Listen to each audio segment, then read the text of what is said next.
Hey guys, அஸ்ஸலாமு அலைக்கும். நீங்கள் வெளியில் போகும்போது உங்களோட ரிலீஜனை ப்ராக்டிஸ் பண்ணுறதுக்கு நீங்கள் யோசிக்கிறீங்களா? இன்றைக்கி நம்ம ஒரு பவர்ஃபுல் விமனை பற்றி பார்க்கலாம். Welcome to my channel the nausea network. இவங்க வேறு யாரும் கிடையாது, ஆசியா அலைஹிஸ்ஸலாம். இவங்க எஜிப்ட் நாட்டோட குவீன் அண்ட் ஒய்ஃப் ஆஃப் ஃபிரோன். ஃபிரோன் ஒரு பெரிய அரக்கன்.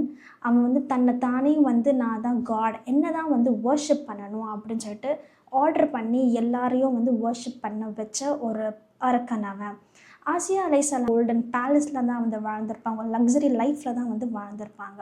Even though she so luxury, இவங்க என்றைக்குமே ஃபிரோனை வணங்கலை. ஸோ எல்லாரையும் கண்ட்ரோல் பண்ண ஃபிரோன் தன்னோட ஒய்ஃபை கண்ட்ரோல் பண்ண முடியல, because she is so powerful in her faith. So later on Pharaoh பிறக்கிற எல்லா ஆண் குழந்தையும் அழிச்சிடணும் அப்படின்னு சொல்லிட்டு ஒரு ஆர்டர் பண்ணுறான்.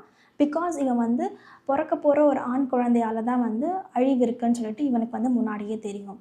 ஸோ அந்த நேரத்தில் என்ன ஆகுதுன்னா, ரிவர் நைலில் ஒரு குழந்தை பாஸ் ஆகி வருது. அந்த ரிவர் நைல் என்னோட பேலஸ் கிட்ட தான் இருக்குது. ஸோ பாஸ் ஆகும்போது அதை ஆசியா அலைஹிஸ்ஸலாம் பார்க்குறாங்க. அது ஒரு ஆண் குழந்தை. ஸோ இவங்க அந்த குழந்தையை எடுத்து இவங்க தான் வளர்க்குறாங்க. அந்த குழந்தை வேறு யாரும் கிடையாது, மூசா அலைஹிஸ்ஸலாம். ஸோ லேட்டர் ஆன் நான் தான் ப்ராஃபிட் அப்படின்னு சொல்லிட்டு மூசா அலைஹிஸ்ஸலாம் சொல்கிறப்ப ஆசியா அலைஹிஸ்ஸலாம் அதை அக்செப்ட் பண்ணிக்கிட்டாங்க. பட் ஃபிரோன் அதுக்கு அகெயின்ஸ்டாக இருந்தான்.